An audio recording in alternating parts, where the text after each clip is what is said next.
The air inside the Kodaiji temple carries the heavy, woody scent of incense that has settled into the cedar pillars over 4 centuries. Located in the historic Higashiyama district of Kyoto, this sanctuary was established in 1606 by the grieving wife of Toyotomi Hideyoshi, one of Japan's great unifiers. For hundreds of years, the soundscape here has been defined by the rustle of silk robes, the rhythmic striking of the mokukyo drum, and the low, human drone of chanting. But if you step into the dim light of the main hall today, you will hear something else entirely. The faint, high-pitched whine of pneumatic actuators and the whir of servo motors. Kneeling on a raised platform is a figure that commands immediate, bewildered attention. It stands 195 centimeters tall, possessing a face of pale, smooth silicone that appears almost human, capable of blinking and smiling with a gentle, unnerving grace. Yet, look past the face, and the illusion is intentionally shattered. The top of the skull is open, revealing a nest of wires and blinking LEDs. The body is not draped in robes, but is a raw, exposed chassis of aluminum pipes and mechanical joints. This is Mindar, the android Kannon, the Bodhisattva of mercy reborn in the age of artificial intelligence. Created through a $1 million collaboration between the temple and the renowned roboticist Hiroshi Ishiguro of Osaka University, Mindar represents a radical departure from 2 millennia of Buddhist iconography. The initial instinct for many visitors is to recoil or to dismiss it as a tourist attraction, a gimmick designed to sell tickets in an era where temple attendance is declining across Japan. However, as the android raises its metallic hands in a fluid motion of prayer and begins to speak, projecting a synthesized yet soothing voice, the atmosphere shifts from curiosity to something approaching solemnity. The monks of Kodaiji insist that Mindar is not a gimmick, but a continuation of a very old tradition. In the earliest days of Buddhism, there were no statues of the Buddha. He was represented only by footprints, a wheel, or an empty throne. When statues finally appeared, carved from stone or wood, they were the cutting-edge technology of their time, visual aids designed to make the abstract philosophy of the Dharma accessible to the masses. Mindar, the monks argue, is simply the latest iteration of this principle. They looked at the world around them, a world obsessed with screens and skeptical of tradition, and realized that a human priest might no longer be the most effective messenger for a younger generation. To stand before Mindar is to confront the shock of the new colliding with the ancient. As projection mapping lights up the wall behind the robot, displaying scrolling sutras and scenes of nature, the android explains the Heart Sutra in plain, modern Japanese, translating the archaic language into concepts that resonate with a digital society. It does not hide its artificial nature. In fact, the exposed machinery is crucial to the message. It forces the viewer to look past the form, past the material, and focus on the words being spoken. The temple steward Tensho Goto has remarked that while a human monk can die and a statue can weather, this robot can theoretically evolve forever, storing infinite wisdom. It is a bold claim, one that sets the stage for a profound clash between the sanctity of biological life and the potential of the artificial. As the initial visual shock of the aluminum deity fades, we are left with a far more difficult question, one that sits at the very heart of religious philosophy.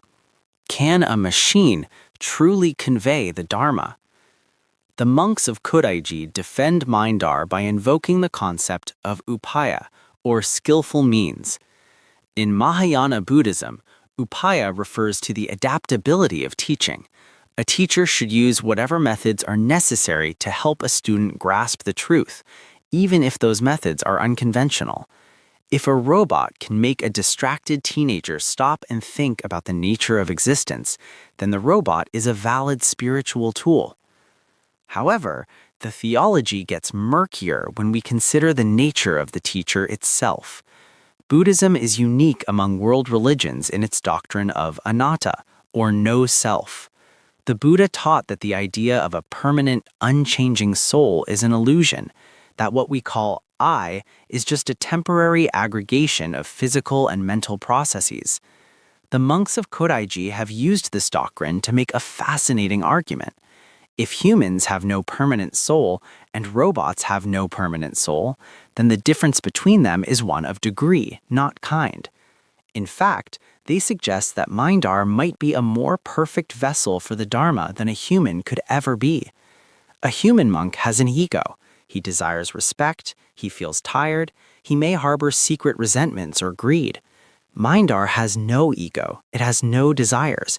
It performs the rituals with absolute precision and tireless dedication, embodying a kind of pure, selfless emptiness that human practitioners spend lifetimes trying to achieve. Yet, critics, both within the Buddhist community and from outside observers, argue that this view misses a critical component of existence, dukkha, or suffering. The first noble truth of Buddhism is that life involves suffering. Enlightenment is the liberation from that suffering. Can a being that has never felt pain, never grieved a loss, and never feared death truly understand or teach compassion? When Mindar recites the Heart Sutra, chanting "form is emptiness, emptiness is form," it is processing data, not experiencing a realization. The words are merely acoustic vibrations triggered by code. This leads to the ghost in the machine paradox. In traditional practice, the intention of the chanter is vital. It is the sincerity of the monk's heart that is believed to transmit merit to the listeners.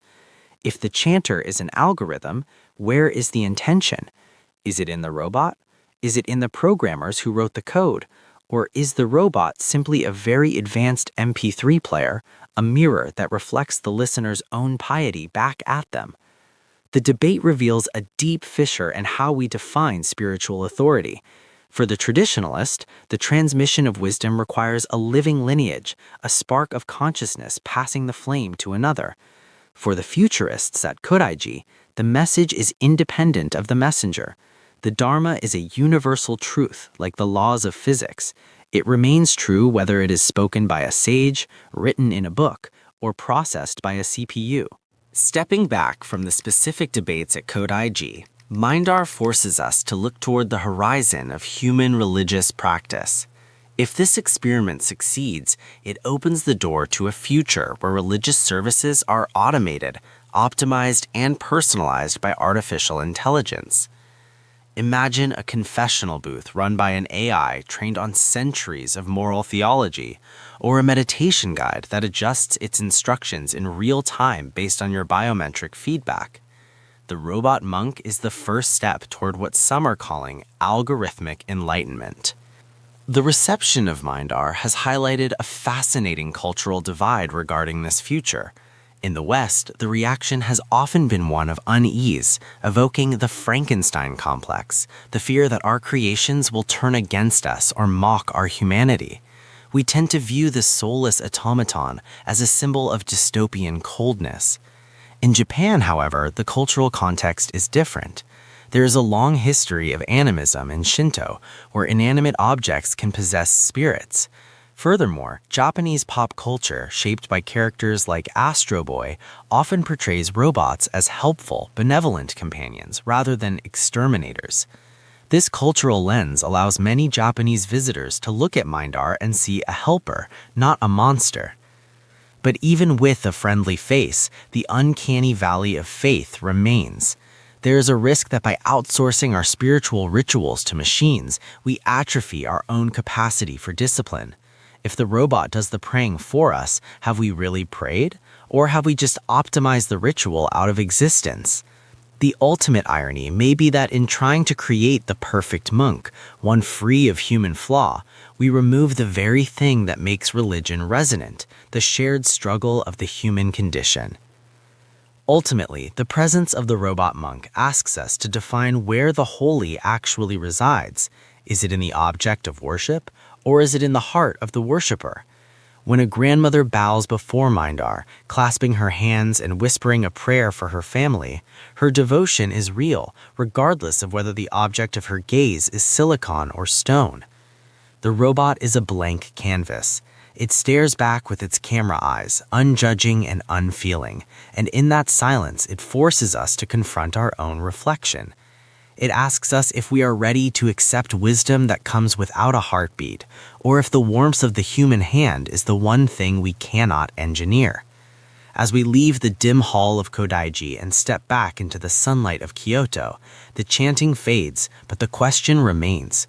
Are we creating gods in our image, or are we realizing that we were the machines all along?